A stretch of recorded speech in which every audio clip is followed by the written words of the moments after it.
My name is Jay Watumnik. I'm BioWare's community manager. BioWare has a long history of extensive community support. The centerpiece of the new community is the Dragon Age toolset, one of the most incredible pieces of software to be offered to the modding community, which includes full editors for cutscenes, audio, visual effects, conversations, level creations, and much more. The depth of the Dragon Age toolset, with BioWare's long history of community innovation, will ensure that the Dragon Age community is a thriving center of creativity and content for years to come.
The job of a character artist is to take the concepts and interpret it into 3D models for the world.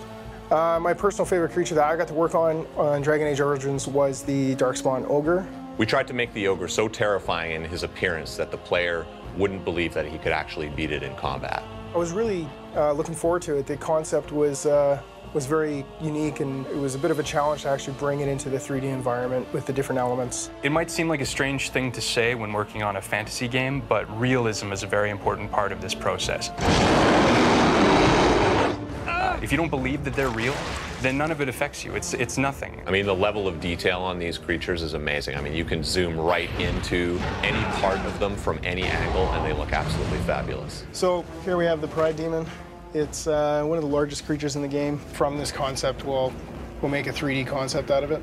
Once we do that, we'll take this basic mesh and we'll go ahead and paint a really detailed, sculpted model. We'll take this and we'll make a projection so we can get all these little details into a texture, and then place that texture onto the mesh that you saw before, and you'll get your finished model with all its texture and glory.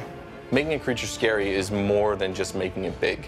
It's really the way the creature moves that indicates its strength, its mass, and its bulk.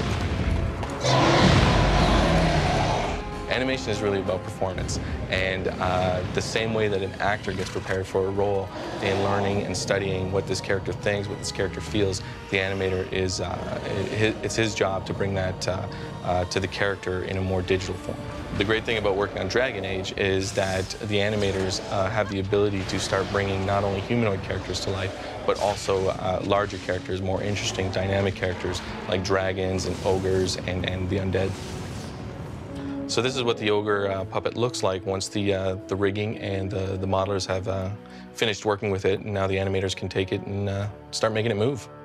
Sometimes we would just act it out, like get up and physically act out how like an ogre would move. As you can see, when the ogre hits the ground, his entire body shakes from the massive impact of his size, and that's a really nice detail. See the ogre finally in the game and working and animating and all its terrifying glory is actually it's quite surreal. When you're working with such a big creative team, everyone is coming to the table with their own style, with their own techniques. And as the development process goes along and you start building a world together, it becomes one language. And that language becomes something like Dragon Age Origins.